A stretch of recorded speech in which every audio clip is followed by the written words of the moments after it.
안녕하세요. 오늘은 국가화폐의 약탈 구조와 통화자산 이원화에 대해 이야기해 보겠습니다. 이 주제는 현대 경제 시스템에서 매우 중요한 문제로, 특히 부동산과 금융 시스템의 상호작용에 대한 이해를 돕기 위해 준비했습니다. 첫 번째, 부동산 자산과 유동화의 구조. 부동산을 매수한 후 자산의 유동화가 필요할 경우 일반적으로 두 가지 방법이 있습니다. 첫째, 부동산을 다시 팔거나 둘째, 은행 대출을 통해 자금을 조달하는 것입니다.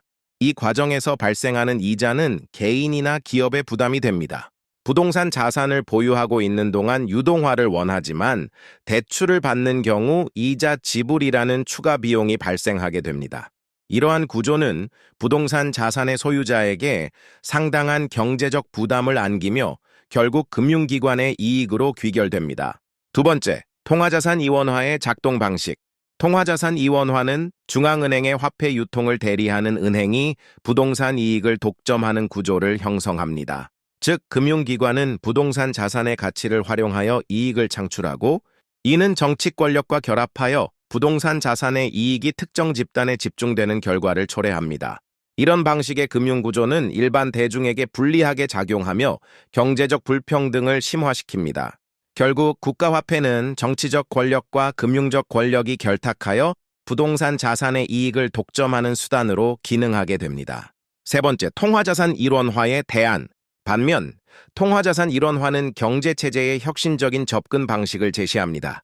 양자화폐를 통해 부동산 소유자는 은행 대출을 받지 않고도 자산을 완전하게 유동화할 수 있습니다. 와우. 이는 현금화를 가능하게 하고 영구적인 사용권을 결합하여 부동산 소유자와 국민에게 실질적인 혜택을 제공합니다.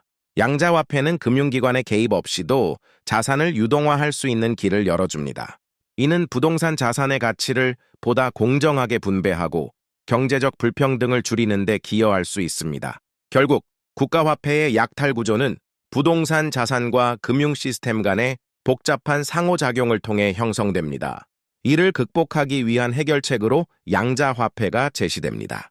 양자화폐는 부동산 소유자에게 은행 대출에 부담 없이 자산을 유동화할 수 있는 기회를 제공하며, 이는 공정하고 지속 가능한 경제 환경을 조성하는 데 기여할 것입니다. 또한 통화자산 이원화는 부동산 자산을 사용하면서 대출, 이자 없는 유동화를 금지한 시스템으로 결국 중앙은행 화폐 유통 대리인인 은행, 금융기관에게 부동산 이익을 넘겨주는 구조입니다.